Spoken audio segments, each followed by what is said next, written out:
What's up guys, it's the Void2 Gaming here. As you might have seen already, recently a bunch of influencers and Warner Brothers partners got the opportunity to play LEGO Batman Legacy of the Dark Knight early for just a few hours, and they posted their gameplay and thoughts on it not too long ago.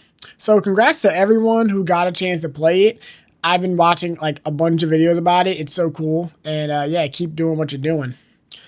I, however, was not flown out to Warner Brothers' secret lair to play LEGO Batman, since I'm just not that guy, pal. Trust me, you're not that guy. Okay. Okay? Are you? Absolutely. So I did the next best thing. I downloaded a bunch of LEGO mods for Batman Arkham Knight and messed around the game for a bit. So let's take a brick's eye view at Batman Arkham Knight. This mod pack adds a lot of cool skins. For pretty much all the playable characters. We have a bunch of them for Batman, including the Batman skin from Legacy of the Dark Knight, the Power Suit from LEGO Batman 3, Arkham City Batman, Arkham Asylum, not Arkham Asylum, but Arkham Knight Batman.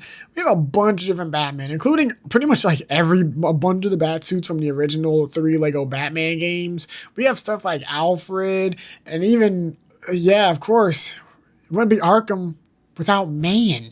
Of course, I got a LEGO Man suit. Hope you can see the ears. It's kind of hard. We have a lot of different skins for all the other characters, though. We got Batgirl. We got Azria with both his Arkham Knight and his original LEGO Batman 1 skins. So they got skins throughout all the different LEGO Batman games, not just for Batman. We got Catwoman in her DC Supervillains costume. We got LEGO Batman 3 and Villains Harley. We got DC Supervillains Nightwing. We got LEGO Batman 2 Robin. And we got some weird characters like Darth Vader and Deadpool as well. It even comes with the Arkham Knight Batmobile with a LEGO look from LEGO Batman 3 because it was in that game. If you remember, they literally put the entire Arkham Knight Batmobile in the game. So let's just jump right into it. Let's just first get a good look at the Batmobile in this game. It looks great. Like, you can really tell, like, it really is like a Lego-fied version of it. I'm guessing, you know, the modder just used all the files from LEGO Batman 3, as well as some of the other games for some of the designs of the figures and, like, characters they got for the mod. But it looks great. I really love the design of it. Like, since it still is the same Arkham Knight Batmobile, it has the battle mode, which, you know, some Batmobiles in the DLC just don't have. So it's pretty cool to see, you know, this in all of its glory. But this is the closest thing to getting LEGO Batman Legacy of the Dark Knight, you know, early. I mean, obviously playing the original LEGO Batman games is definitely a great way to get into the mood, but you know, playing a couple of the co-op battles, not co-op, but the dual character battles in Arkham Knight as with the LEGO designs just gives me like that early impression, like, I'm playing LEGO Batman. You know, I mean, I played it back in, you know, Comic-Con. I have a video about that up, my impressions of it. That wasn't enough, so, you know, this definitely gets me more excited for the game. One of the funnier aspects of the mod, though, I definitely noticed was, like, in any moments where the characters have to interact with people usually bigger than them, because the LEGO skins are, like, slightly smaller. They are kind of small compared to the other characters, which I guess matches that LEGOs are just naturally small characters, always represented as small.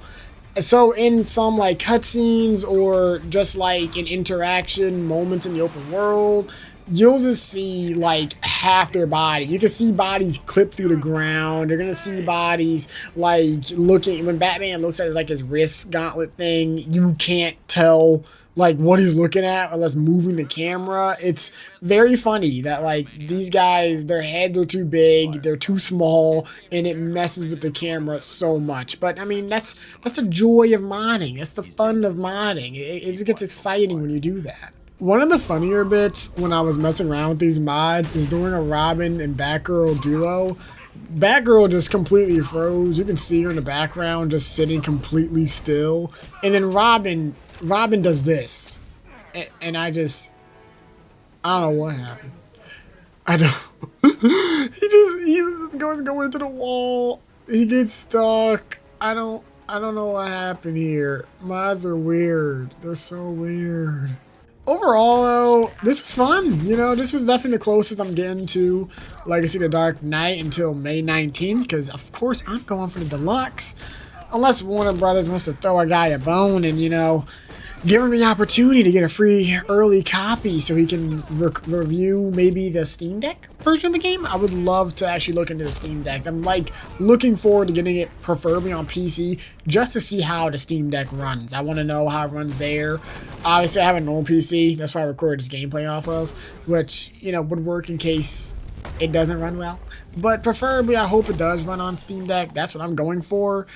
And yeah, that's pretty much it for this video. It's a short one. I know I haven't made one in a while. I've been busy with school and stuff, which I don't have to worry about for a while because, you know, semester's over.